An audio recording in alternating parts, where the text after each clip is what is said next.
Hola a todos and welcome to this lesson on the imperfect tense in Spanish. So this is one of our past tenses that we use, not to be confused with the preterite. Just as a quick disclaimer, we won't go into the preterite in this session, but that is for singular completed actions in the past. However, the imperfect tense at hand is used for repeated continuous actions. For example, I walked every day.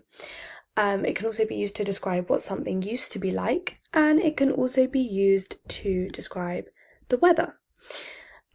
Just up here, I've got a few words that you can use with this tense that are quite good for things like writing tasks. So a veces, sometimes, generalmente, normally, regularmente, regularly.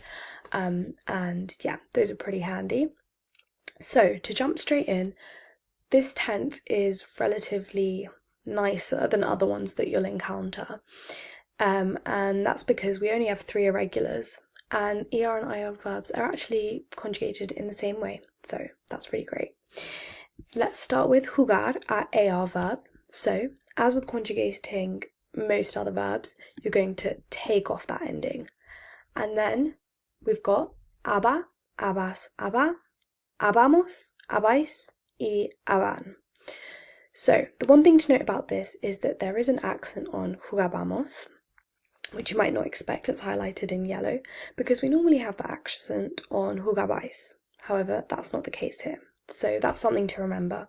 I also think with trying to commit things like this to memory, it's often beneficial if you've got not a silly way to remember it, but one that you think will help you. So for example, when I was learning this with my friends, we'd always think of ABBA, like the Swedish band, but up to you. In terms of hacer and vivir, we're taking off these endings again, and we're putting on ia, ias, ia, iamos, iais, and ian. I always remembered this one because my old teacher was called Ian, so yeah, that's how I did that one. But of course, if you want to remember it in your own way, that's absolutely fine. And then I've just got a phrase here, de niño, so we're talking about when you were a child, which is a repeated and continuous action. It's what you used to be like. Siempre comía caramelos. I always used to eat sweets. So that's an example of this tense in action. In terms of the irregulars, as I said, we only have 3. Ir, to go, ser, to be, and ver, to see. So with ir, we've got iba, ibas, iba, ibamos, ibais, y iban. So again here, we've got ibamos and ibais with accents, which are really important to remember. But obviously it follows the pattern of AR verbs. So that these ones you've just really got to commit to memory because they are irregular at the end of the day. In terms of ser, we've got era, eras, era, éramos, erais, eran. So again, we've got this accent that you may not expect, and it's really important to remember. A really great phrase that you can use with era is cuando era pequeña or cuando era joven.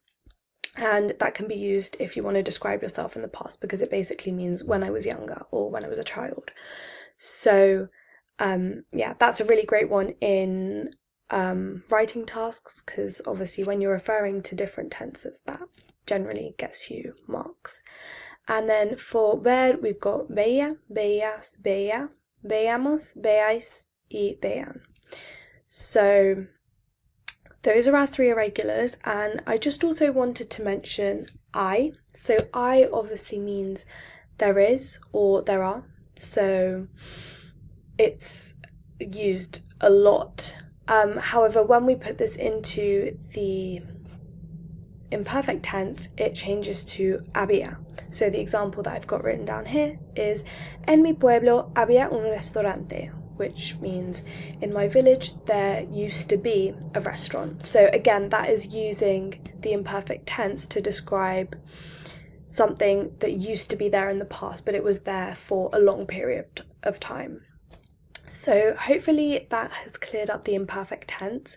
As I said, it can be confusing when we've also got the preterite tense, which also describes actions in the past. However, if you remember these 3 main points of when it's generally used and practice kind of reading around and looking out for certain keywords and phrases that always pop up with this tense, then you will be absolutely fine.